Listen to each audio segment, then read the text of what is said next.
Hey friends, Dave here at Transfer Express, and today we're going to be diving into some UltraColor Pro heat transfer application tips. I want to show you how you could get perfect results every time, along with some tips and tricks that we're going to pepper in there along the way.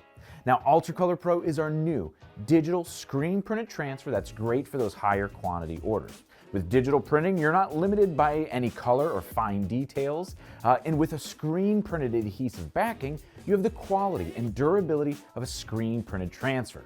The best of both worlds, right? Right, so let's get to pressing. If you are new to Transfer Express, we are the world's largest supplier of custom screen printed and digital heat transfers, heat presses, free customizable designs, wholesale apparel, and expert advice to help grow your t-shirt business.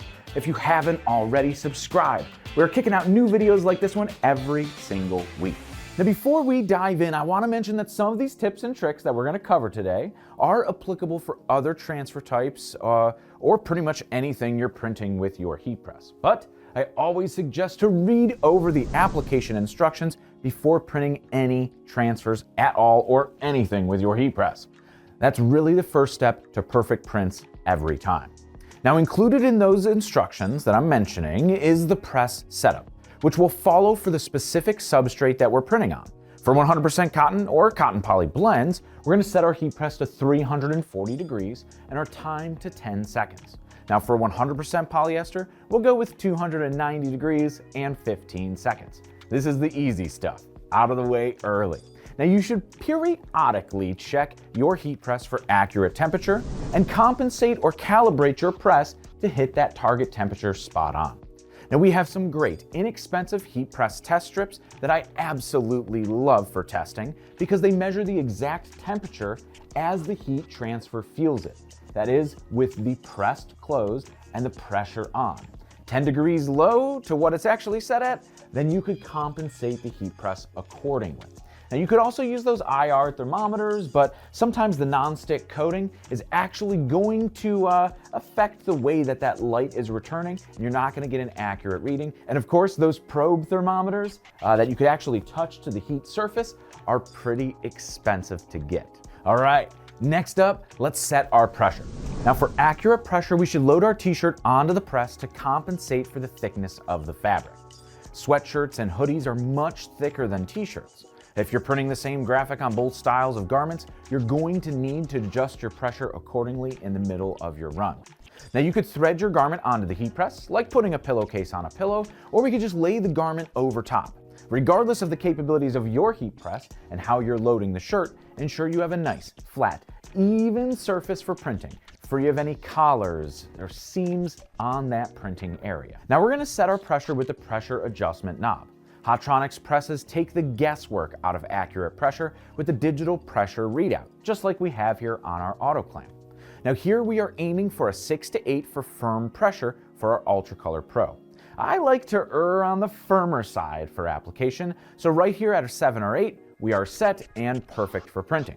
Now, if you don't have any pressure readouts on your heat press, no worries. You could achieve firm pressure by turning your pressure all the way up until the press is incredibly hard to close or doesn't close.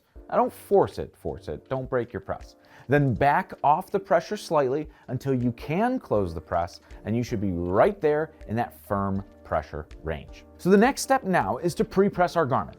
This removes moisture and wrinkles from our printing surface, and moisture is actually the hidden enemy when heat printing.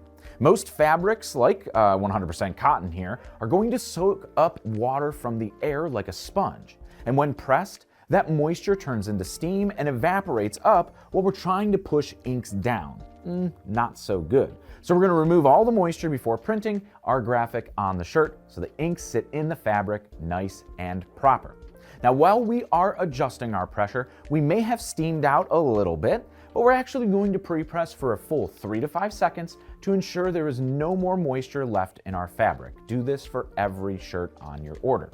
Now, at this stage, I do want to mention, if you do have buttons, seams, or zippers that you can't move off the lower platen of your heat press, we're going to need to raise or isolate the print area.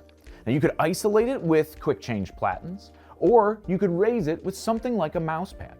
Now you're going to want to avoid heat printing pillows as they dissipate a little too much pressure, so something that's firm, like the mouse pad or a Print Perfect pad, is a much better choice for these transfers. They kind of emulate the foam that's already on the bottom of the heat press. Now with reducing the surface area of your press, or where the pressure is actually touching, you do need to compensate the pressure accordingly. Now we have this super handy guide right here that you could screenshot or just click the link down in the comments below to use for your reference. So now we're set and ready for our transfer. We'll bring in our UltraColor Pro graphic and position it to where we want it. And when you're ready, close the heat press. When you're cutting your transfers out, you may notice some of these black registration marks on the sheet. You're going to want to cut those off. Now, while they don't have any adhesive on them, they may leave a slight mark when you're printing on white or lighter garments, so it's best to just remove them. Also worth a note, we don't have anything between our heat transfer and the heating element of our heat press. No cover sheets or platen covers. This carrier sheet actually acts as the cover sheet and doesn't block the heat getting to those inks on the transfer. Now, as our timer is counting down, get ready, because we're going to need to peel the carrier away from the garment immediately when the press opens. A true hot peel, we don't want the inks or the carrier to cool down. This allows for an effortless release of ink from the carrier sheet here. Now with one smooth, quick, even peel without any hesitation, our heat transfer is applied. You'll notice the carrier feels soft, almost rubbery when it's hot, and that's exactly what we're looking for. If the carrier sheet feels plasticky or rigid or crinkles like when it's room temperature, stop and reheat the transfer for say 3 to 5 seconds and peel again immediately within 1 to 2 seconds of the press opening. Now UltraColor Pro does have a thin, clear adhesive outline that you may see bordering your artwork. On some colors of apparel, this may be more pronounced than on others. If you would like to reduce the appearance of this outline, you could opt to cover and repress the transfer with the included paper cover sheet for 4 to 5 seconds, and then remove the cover sheet immediately when the press opens. Proper storage helps keep the adhesive fresh of any transfer type, and UltraColor Pro here is no exception. You should keep them in the resealable packaging that they came in with that silica gel packet to ensure moisture control. As with all transfers, keep them in a climate-controlled environment, away from sunlight and drastic temperature swings. And that's pretty much going to wrap up our application tips here for UltraColor Pro. If you have any transfer application issues, know that we are here to help you out. You can always submit a resolution in your account dashboard for our experts to dive in to any specific printing issues that you may be having and to help find the best solution for you and your project. We are here to help your business succeed, and it starts with successful heat transfer application. But be sure to subscribe here to the Transfer Express YouTube channel. Stay up to date on all of the helpful educational, instructional, and inspirational videos that we're posting every single week.